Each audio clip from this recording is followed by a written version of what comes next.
talks in that context about otherwise my followers would fight for me.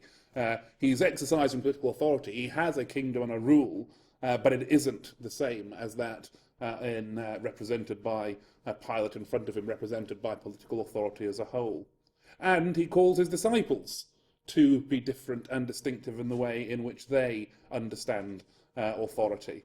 Disciples are those who he says, those who are regarded as rulers of the Gentiles lord it over them, and their high officials exercise authority over them. Not so with you. There is a challenge here to the pattern of political power, political authority that was standard, that was understood. Jesus offers a different pattern, the pattern of service.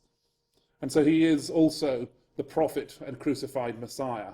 He brings to a climax also that other strand, the prophetic strand, which we saw as in tension sometimes with the establishment strand. In doing so, he follows John the Baptist, who of course ended up, like many prophets, being put to death by those with political power. And Jesus, in representing true rule of God, being the true Messiah, is often in conflict with those who have political authority among God's people.